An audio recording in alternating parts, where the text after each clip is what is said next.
함께 은혜 나눌 말씀은 신약 성경 누가복음 10장 17절부터 20절까지 말씀입니다. 본문을 다 함께 읽겠습니다. 70인이 기뻐하며 돌아와 이르되 주여 주의 이름이면 귀신들도 우리에게 항복하더이다. 예수께서 이르시되 사탄이 하늘로부터 번개같이 떨어지는 것을 내가 보았노라. 내가 너희에게 뱀과 전갈을 밟으며 원수의 모든 능력을 제어할 권능을 주었으니 너희를 해칠 자가 결코 없으리라. 그러나 귀신들이 너희에게 항복하는 것으로 기뻐하지 말고 너희 이름이 하늘에 기록된 것으로 기뻐하라 하시니라. 아멘.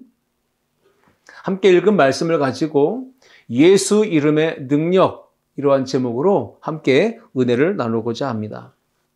사복음서를 살펴보면 예수님께서 눈물을 흘리셨다, 우셨다라고 하는 기록은 찾아볼 수 있습니다. 그런데 예수님이 웃으셨다, 이런 표현들은 찾아볼 수가 없습니다. 그렇다면 33년의 생애를 사시는 동안 예수님은 한 번도 웃으신 적이 없을까요?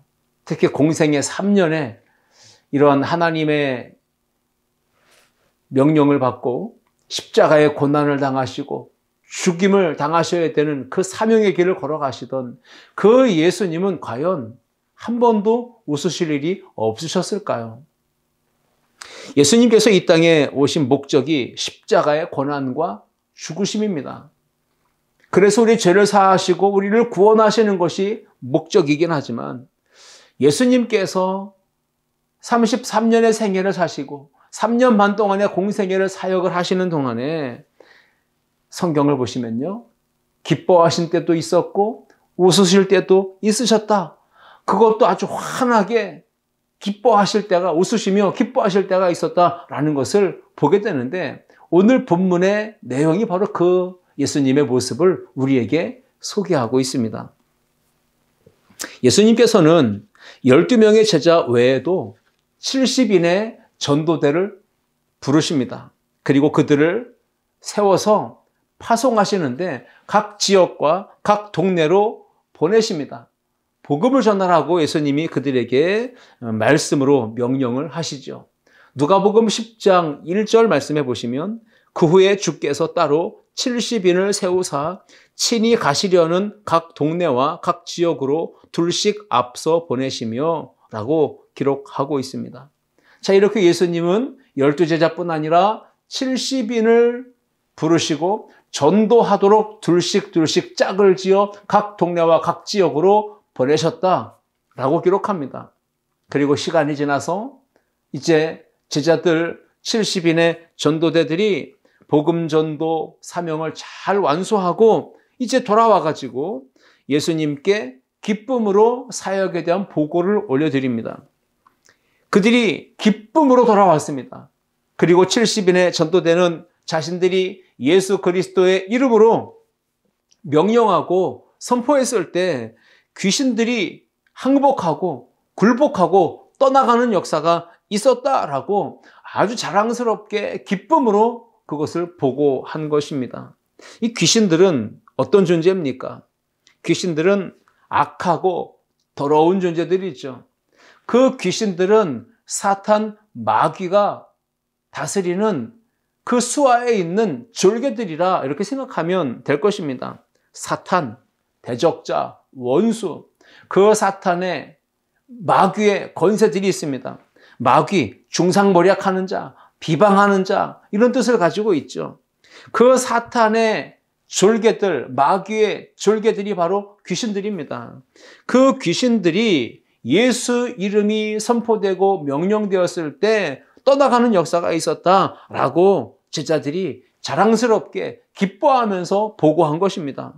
자, 그때 예수님께서 이렇게 말씀하시죠. 누가복음 10장 17절 말씀 보시면요, 70인이 기뻐하며 돌아와 이르되 주여 주의 이름이면 귀신들도 우리에게 항복하더이다. 예수님의 이름을 선포했더니 명령했더니 귀신들도 우리에게 항복하고 떠나가더라. 이런 보고를 올린 것입니다. 그때 예수님은요, 복음 전도 사역을 훌륭하게 잘 완수하고 돌아온 70인에게 한 가지 문제점만 딱 바로잡아 교정해 주시고, 그 다음에 예수님은 어떤 반응을 보이셨는가? 어떻게 예수님은 하셨을까? 성경은 분명히 말하죠. 누가복음 10장 21절 이후에 보시면 그때 예수께서 어떤 반응을 보이셨습니까? 성령으로 기뻐하시며 이르시되 천지의 주제이신 아버지여, 이것을 지혜롭고 슬기 있는 자들에게는 숨기시고 어린아이들에게는 나타내심을 감사하나이다. 옳소이다. 이렇게 된 것이 아버지의 뜻이니이다. 라고 예수님은 말씀하셨습니다. 그러니까 예수님의 반응은 성령으로 기뻐하셨다라는 것입니다. 이것을 우리가 볼 때 예수님이 제자들이 그렇게 귀신들이 항복하고 떠나가고 그 승리의 감격을 가지고 와 보고할 때 예수님께서 성령으로 기뻐하셨다. 이 말씀 속에서 예수님의 얼굴 표정을 한번 떠올려 봅니다. 예수님은 기뻐하셨다. 그때 예수님은 어떤 표정으로 기쁨을 나타내셨을까? 생각해 보십시오. 예수님이 표정이 없이 무표정으로, 기쁘긴 기쁜데 아무런 반응을 보이지 않고 표현하지 않고 그냥 무감각하게 무반응으로 이렇게 기뻐하셨던 것이 아니죠. 성경을 보시면 예수님께서 제자들의 이런 선교 보고, 전도 보고, 승리의 감격과 기쁨에 도취된 그들의 기쁨의 보고를 듣고 예수님도 성령으로 기뻐하셨다고 했는데 예수님의 얼굴 표정, 과연 짜증을 내신 건 아닐 것입니다. 그리고 예수님께서 인상을 찌푸리시거나 예수님이 귀찮아하시거나 예수님이 무슨 목소리를 높여 화를 내시거나 예수님이 우시거나 그러진 않았다는 것입니다. 예수님은 성령으로 기뻐하셨습니다. 이 기뻐하셨다는 것은 환한 웃음을 함께 머금은 기쁨입니다. 70인이 기뻐하며 돌아왔을 때 그들은 기쁨으로 예수님께 보고했잖아요. 그때 기뻐했다라고 하는 이 헬라어 단어는 카라라는 일반적 기쁨을 뜻하는 단어가 쓰였고, 예수님께서 후에 성령으로 기뻐하셨다라고 했을 때 그 기쁨은 격렬하게 아주 껑충껑충 뛰는 환희의 그런 넘치는 기쁨을 의미하는 아갈리아어라는 단어가 쓰였던 것을 봅니다. 이것을 보면 전도자들의 기쁨은 사역의 결과물에 따른 일반적 감정적 기쁨이라고 볼 수 있지만 예수님께서 성령으로 기뻐하셨을 때 그 기쁨과 웃음은 영적인 기쁨이다라고 말할 수가 있을 것입니다. 오늘 예수님께서 70인의 전도대를 파송하실 때 그들이 가지고 나아갔던 것은 무엇입니까? 예수 이름의 권능입니다. 예수 이름의 권세를 부여받고 복음 전도 현장에 나갔을 때 놀라운 기적과 치유의 역사, 그리고 귀신이 항복하는, 떠나가는 이런 간증거리를 가지고 돌아와 기쁨으로 보고할 수 있었던 것입니다. 그렇다면 오늘 우리는 예수 이름의 능력, 예수 이름의 권세가 과연 무엇인지를 우리에게 오늘 본문은 3가지로 가르쳐주고 있습니다. 우리 하나씩 살펴보며 은혜를 나누고자 합니다. 첫째, 함께 읽겠습니다. 사탄의 권세가 항복합니다. 전설의 고향, 어렸을 때 본 기억이 있습니다. 전설의 고향 참 무서운 드라마입니다. 옛날 어느 시골 마을, 그 마을에 억울하게 죽은 한 여인이 원한을 품고 하얀 소복을 입고 귀신의 모습으로 나타납니다. 그 전설의 고향을 볼 때마다 입을 뒤집어 쓰고 눈을 가리고 그 장면들 너무 끔찍하고 아찔해서 그렇게 고개를 들지 못했던 때가 있었거든요. 그 귀신의 모습이 얼뜻 떠오르는 건 입에 칼을 무는 모습, 그리고 양쪽 눈에서 피가 흐르는 끔찍한 모습, 그런 모습으로 흰 소복을 입고 나타날 때 그 여인을 억울하게 하고 결국 죽음으로 내몰았던 그 나쁜 사람들이 기겁을 하고 또 기절을 하고 도망치고 이런 모습을 이제 보여주는데 혼비백산하면서 달려가고 도망치는데 결국 낭떠러지에서 떨어져 죽거나 아니면 병들어가지고 시름시름 앓다가 결국은 죽거나 뭐 이런 결과들이 나타나는 걸 봅니다. 귀신은 무서운 존재인 건 맞습니다. 그런 귀신이 사탄의 졸개 그 귀신들의 역사도 예수의 이름 앞에서는 두려워 떨면서 항복하는 역사가 나타난다는 것을 오늘 본문이 우리에게 보여주고 있습니다. 오늘 우리가 예수 이름의 능력을 힘입고 사는 그리스도인, 하나님의 자녀, 예수님의 제자로 살아갑니다. 우리 모두가 예수 이름의 권능으로 나아가 복음을 전하는 삶을 살 때 귀신들이 어둠의 역사가 떠나가는 항복하는 놀라운 역사가 우리의 삶에도 나타나게 될 줄 믿습니다. 귀신 잡는 해병대라고 하지 않습니까? 근데 정말 귀신을 잡을까요? 해병대가 물고기는 잡을 수 있고 또 쳐들어오는 간첩, 적들은 어떻게 섬멸할 수는 있을지 몰라도 귀신을 잡는 건 불가능하지 않겠습니까? 연약한 사람의 인간의 힘으로는 어둠의 권세, 마귀의 수하에서 졸개 노릇하는 그 귀신의 역사를 당해낼 수가 없는 것입니다.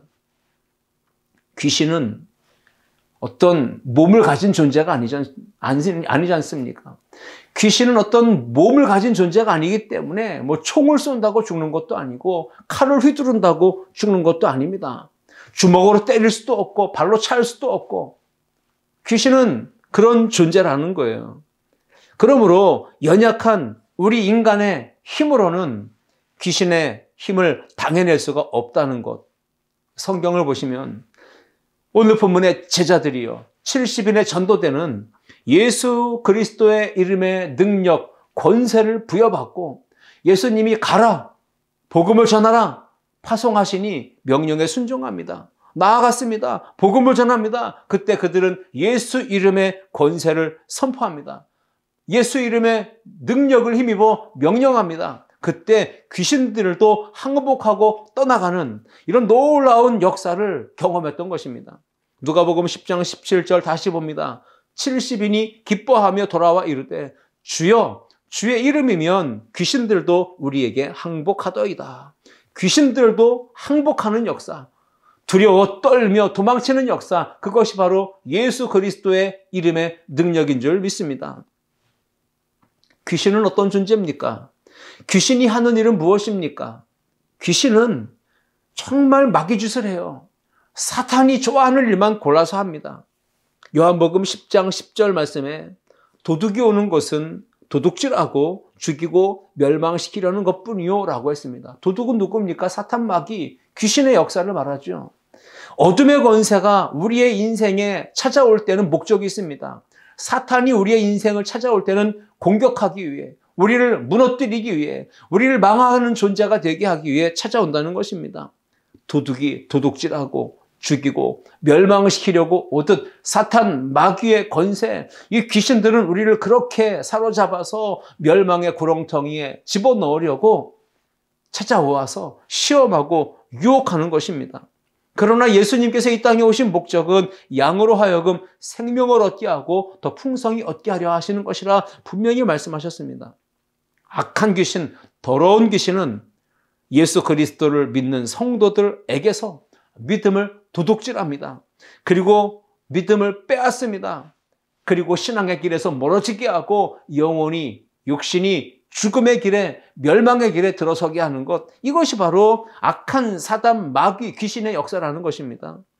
악한 영에 사단의 권세에 사로잡혀 귀신의 이런 수하에서 종로로 타게 된다면 그 결과는 영적인 삶의 실패자가 되는 것입니다. 악한 영에 미혹당하고 유혹당하고 시험당하면 결국 신앙이 도둑질당합니다. 신앙을 빼앗깁니다. 신앙이 흔들립니다. 그래서 신앙이 무기력해지고 힘을 잃습니다. 그렇게 되면 하나님을 기쁘시게 하는 예배의 삶이 안 됩니다. 기도가 안 됩니다. 찬송과 감사의 삶이 안 됩니다. 주님의 나라와 복음을 위한 헌신과 충성, 봉사도 안 되는 것이고 그런 복된 자리에서 멀어질 수밖에 없는 것입니다. 사탄, 마귀, 이 귀신의 역사는 언제나 우리를 예배할 수 없도록 방해합니다. 그래서 예배의 자리는 오게 할 수 있어도 예배의 시간에 집중하지 못하도록 자꾸만 피곤하게 하고 눈을 감고 졸게 만들고 딴 생각하며 집중하지 못하게 만들고 계속해서 뭔가 세상 일에 염려와 근심거리들로 예배의 시간을 채우게 만든다는 것입니다. 이것이 바로 악한 영, 귀신에 사로잡히면 사단이 바로 그런 것들을 이용해서 우리를 멸망시키려고 한다는 것입니다. 예수님을 닮은 성품과 인격을 도둑질하는 것, 그리고 빼앗는 것, 그리고 우리 거룩한 마음, 양심이 더럽혀지도록 양심의 화인을 맞게 해서 거짓된 삶을 살게 하고 죄를 짓게 만들고 냄새나는 추악한 생활로 우리를 몰아간다는 것입니다. 하나님의 자녀가 되어서 누렸던 그 마음의 참 기쁨, 하늘의 평안, 행복, 만족, 생명의 은혜를 도둑질 당하니 빼앗기니 결국 그 인생이 불행해지는 것입니다. 삶이 피폐해지는 것입니다. 결국은 황폐케 된 인생은 줄여 죽는 그런 생명을 잃는 안타까운 지경까지 놓이게 됩니다. 사단 마귀, 귀신의 역사는 언제나 우리의 몸과 마음과 영혼을 침투해 들어와서 병들게 합니다. 아프게 합니다. 상처를 줍니다. 그래서 우리의 마음 가운데 부정적인 감정을 자꾸 조장합니다. 불안하게 하고 두렵게 하고 걱정과 그리고 염려 일으키며 낙심에 빠지고 좌절과 절망을 일으킵니다. 우리로 하여금 대인관계에서 미움과 다툼과 시기와 질투를 일삼게 하고 상대방과의 관계에서 늘 분노를 쏟아내게 하고 관계를 파괴시키는 것, 이것이 바로 마귀의 역사입니다. 사단의 권세, 이 귀신들의 역사에 휘둘리게 되면 우리의 신앙생활은 무력해지고 망하는 존재가 될 수밖에 없습니다. 그래서 정신을 차리고 깨어있어 근신하며 우는 사자같이 두루다니며 삼킬 자를 찾는 악한 마귀 사단의 권세를 대적하라고 했던 것입니다. 70인의 전도대와 같이 예수 이름의 능력으로 사단 마귀의 역사, 더러운 귀신의 이 역사를 완전히 제압하고 물리치는 우리 모든 성도들 될 수 있기를 주님의 이름으로 축원합니다. 누가복음 10장 18절 말씀 보십시오. 예수께서 이르시되 사탄이 하늘로부터 번개같이 떨어지는 것을 내가 보았노라 말씀하시죠. 사탄 마귀는 지존하신 예수 그리스도의 권위와 능력, 그 이름 앞에 두려워 떨며 놀라며 큰 타격을 입습니다. 그리고 패배하며 완전히 땅바닥에 떨어지는 이런 역사가 나타난다는 것을 말씀하고 계신 것입니다. 예수님의 제자들이 70인의 전도대가 나가 복음을 담대하게 전파했을 때 이 세상에서 공중권세를 휘어잡고 영적인 주도권을 잡은 듯 그렇게 행세하던 이 어둠의 세력, 사단 마귀의 졸개 이 귀신들이 예수의 이름이 선포될 때 그 예수 이름의 능력으로 말씀을 선포할 때 꽁무니를 빼며 두려워하며 떠나가는 역사, 항복하는 역사가 임하게 된 것입니다. 여러분, 귀신을 내쫓을 수 있는 길은 무엇일까요? 사단 마귀의 공격을 무찌를 수 있는 승리하는 비결은 무엇일까요? 바로 예수 이름의 권세, 예수 이름의 능력인 줄 믿습니다. 성령의 능력을 힘입고 말씀의 능력과 찬송과 기도의 능력으로 무장할 때 우리는 예수 이름의 능력으로 어둠의 권세를 이기고 귀신들도 항복하고 도망치는 승리 역사를 경험하며 삶의 자리에서 우리의 믿음을 당당하게 드러내는 주인공들이 되어질 줄 믿습니다.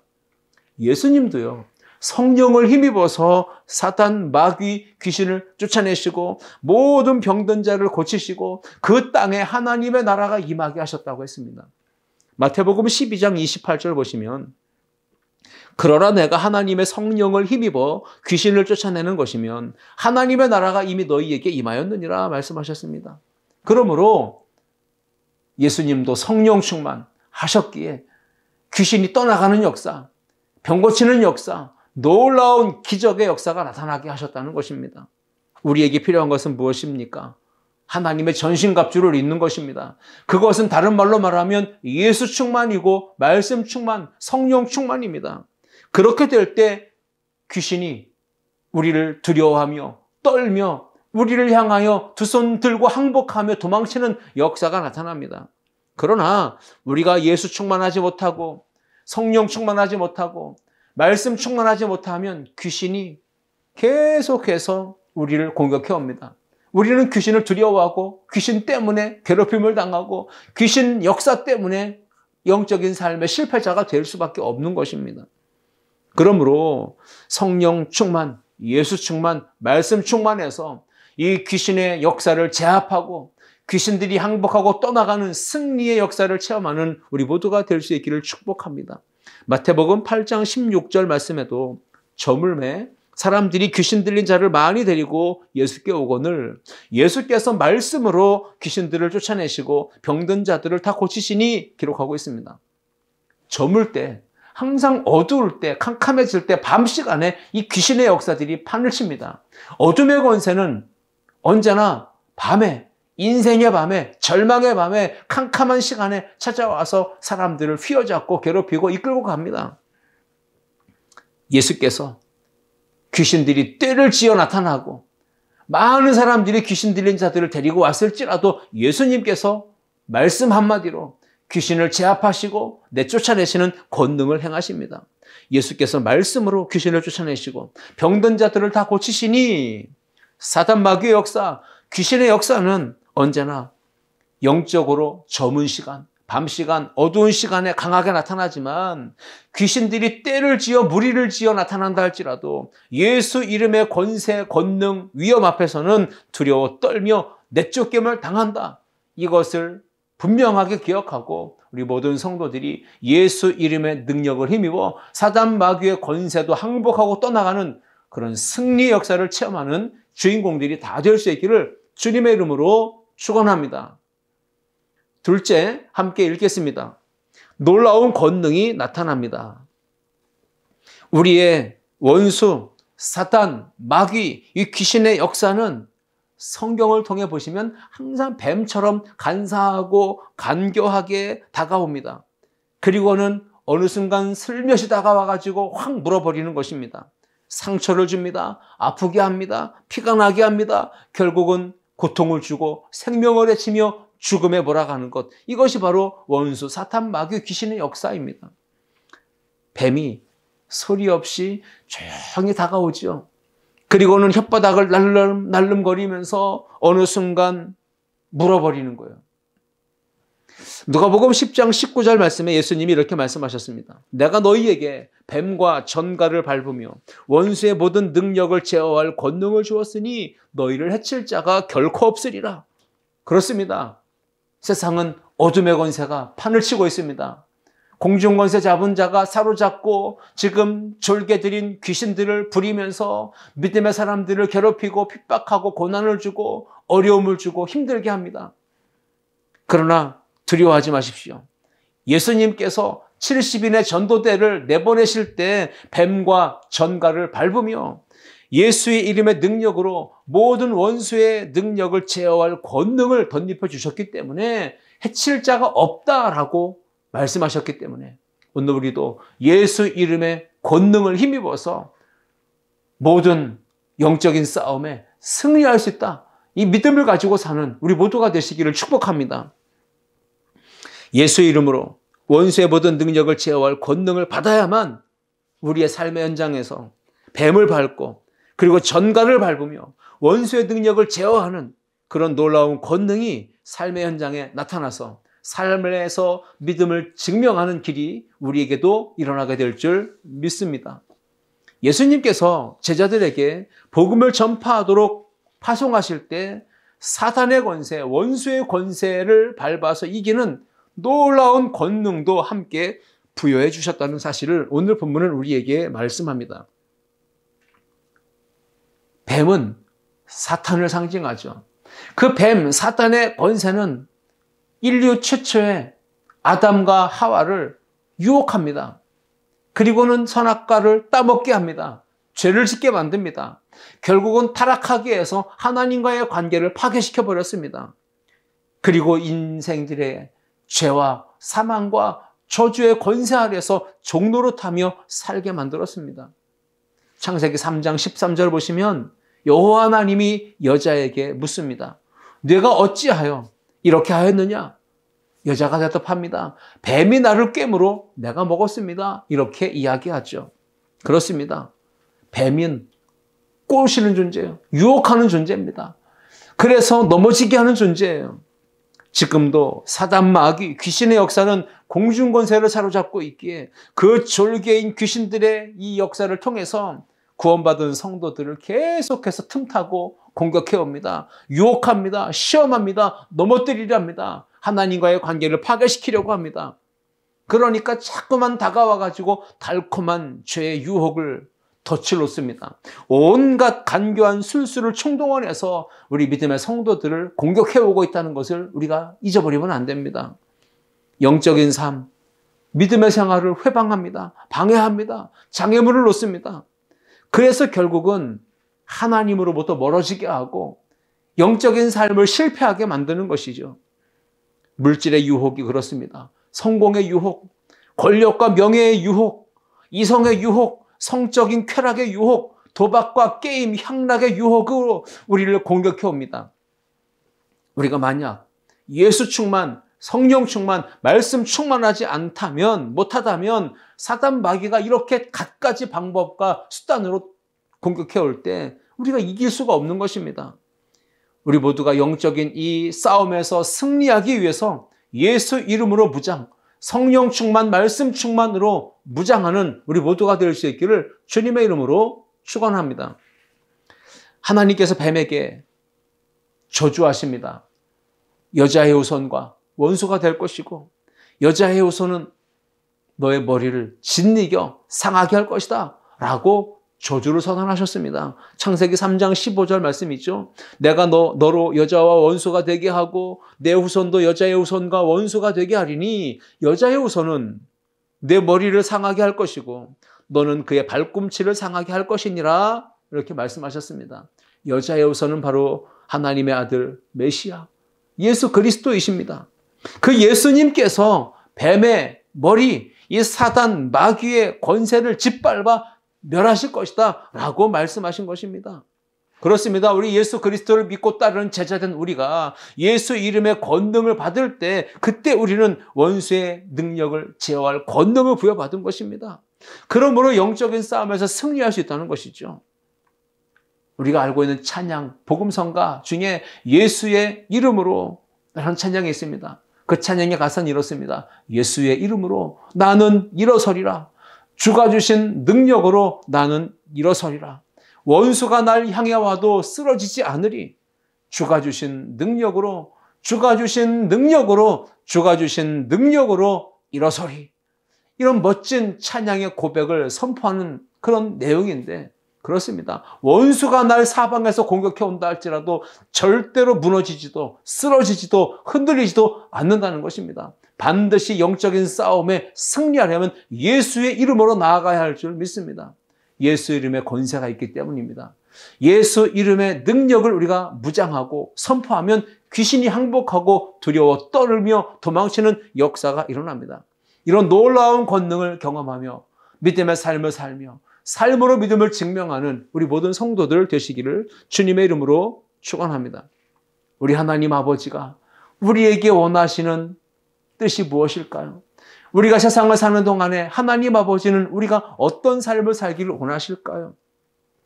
예수님을 믿고 구원받아 하나님의 자녀가 되었는데도 이 세상에서 살면서 그 권세를 누리지 못하고 비실비실거리고 연약하게 살면서 힘이 없게 살면서 맨날 뱀에게 유혹이나 당하고 사탄에게 시험이나 받고 마귀의 권세에 눌려가지고 종로로 타면서 그렇게 흔들리고 넘어지고 쓰러지고 짓밟히는 망하는 인생 사는 것 우리 하나님은 절대로 원하지 않으신다는 것입니다.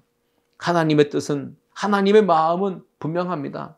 예수 그리스도의 이름 그 이름의 능력을 힘입어 예수 이름의 권능을 받아서 사단 마귀가 주는 모든 세상의 유혹을 시험을 이기는 것 승리하는 삶 이것이 하나님의 마음인 줄 믿습니다. 빌립보서 4장 13절 내게 능력 주시는 자 안에서 내가 모든 걸 할 수 있다 했습니다. 마태복음 10장 1절 말씀처럼 예수께서 그의 12 제자를 부르사 더러운 귀신을 쫓아내며 모든 병과 모든 약한 것을 고치는 권능을 주시느라 했습니다. 예수님이 제자들에게 모든 병과 모든 약한 것을 고치는 권능을 주실 때 더러운 귀신도 내쫓는 권능도 함께 주셨다는 걸 기억하십시오. 이 놀라운 권능이 예수 이름에 있습니다. 이 한 주간도 예수 이름의 권능을 힘입어 놀라운 일들을, 기적을, 치유를, 승리를 맛보는 우리 모든 성도들 다 될 수 있기를 주님의 이름으로 축원합니다. 셋째, 함께 읽겠습니다. 이름이 하늘에 기록됩니다. 지금은 시대가 참 좋아졌습니다. 대학 수험생들, 수능고사를 보고 또 고시생들이 시험을 보고 자기가 시험 본 것이 합격, 불합격이 발표되는 그날 어떻게 합니까? 합격자 발표가 인터넷을 통해 홈페이지에 딱 들어가 보면 다 나옵니다. 내 수험 번호 입력하면 합격자 명단에 딱 등재되는 그런 경우도 있고, 내가 시험을 잘 못 보면 합격자 명단에서 제외되는 일들이 있겠죠. 합격, 불합격 판단이 그렇게 쉽게 이제는 인터넷을 통해 홈페이지에서 얼마든지 확인할 수 있는 좋은 시대죠. 근데 옛날에는 그렇지 않았잖아요. 대학 입학 합격자 발표 날이 되면 두렵고 떨리고 긴장되고 조마조마한 마음에 학교로 갑니다. 그리고 학교 게시판을 찾아가죠. 게시판 벽보에 붙은 합격자 명단 공고를 딱 보면서 내 이름이 있나 없나 긴장감을 가지고 살펴봅니다. 그래서 내 이름이 있으면 와 함성을 지르고 기뻐하며 춤을 추며 덩실덩실 춤을 추며 함께 끌어안고 눈물을 흘리는 그런 사람들도 있고요.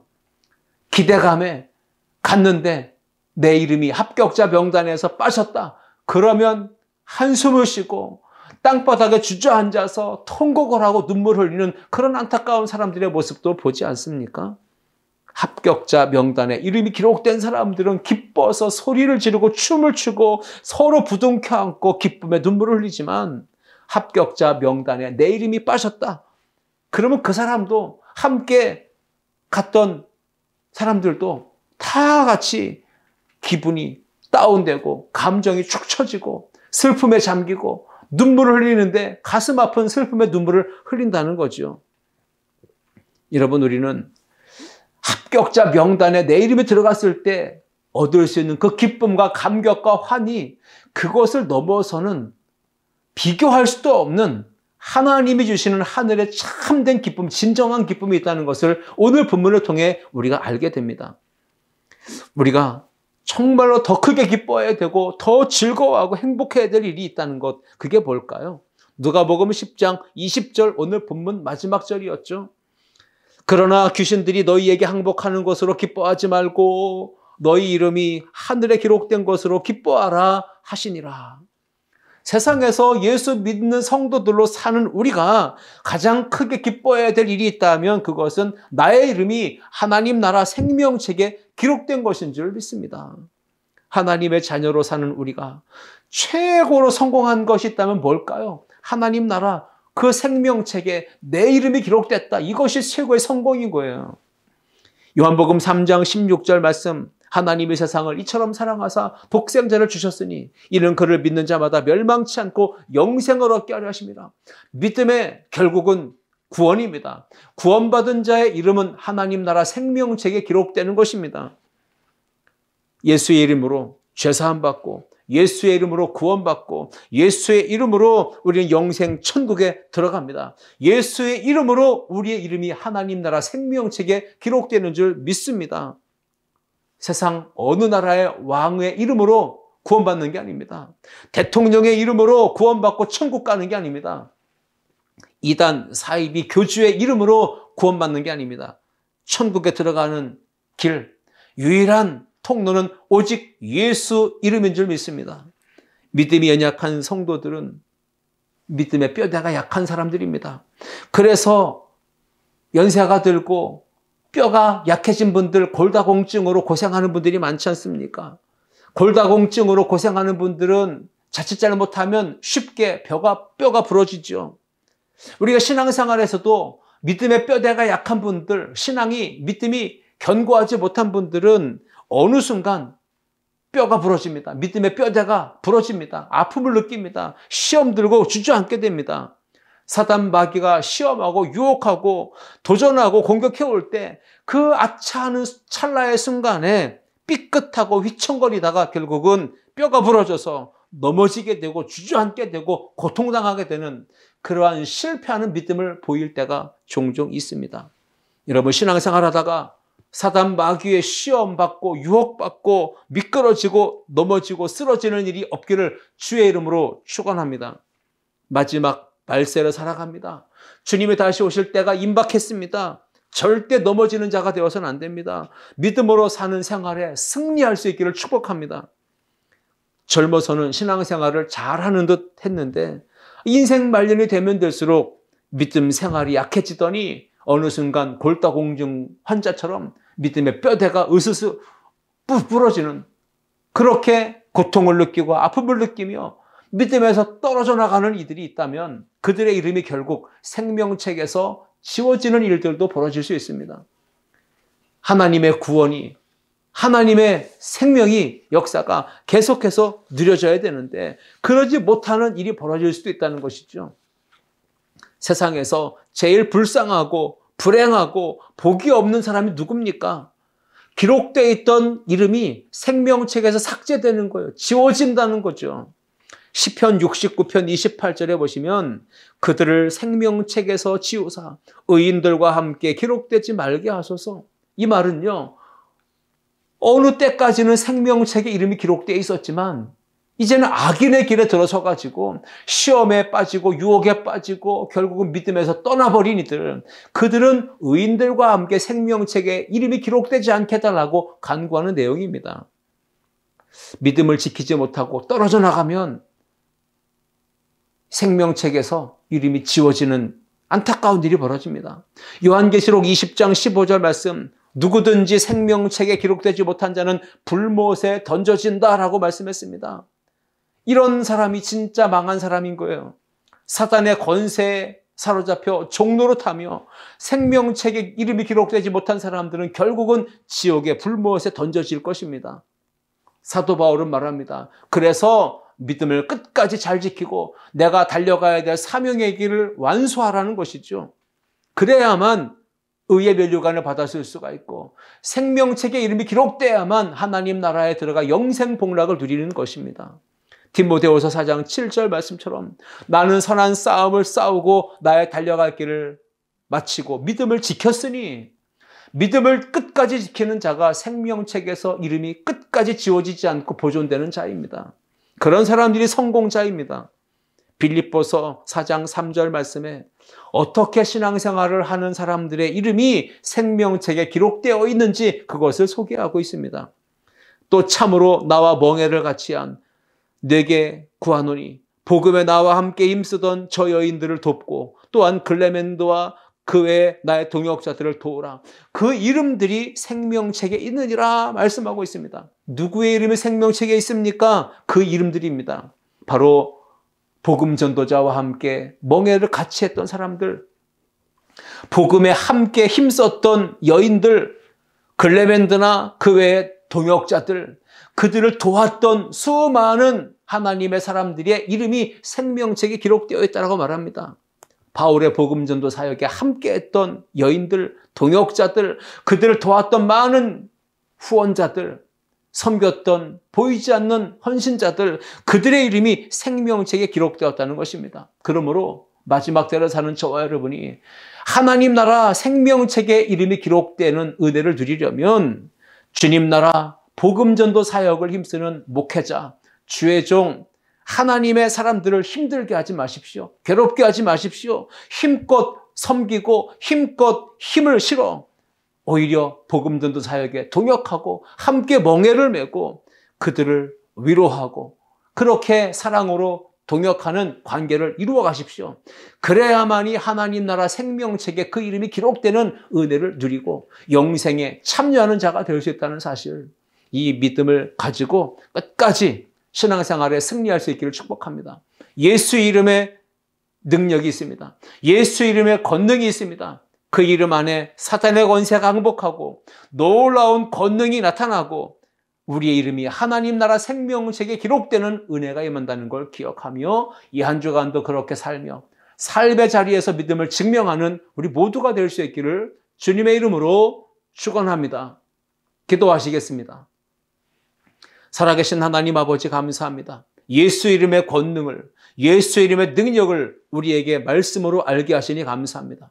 끝까지 승리하는 자가 되게 하시고 예수 이름으로 말씀의 능력으로 성령의 충만함으로 나아가는 주의 성도들 모두가 되게 하여 주옵소서. 예수님의 이름으로 기도하옵나이다.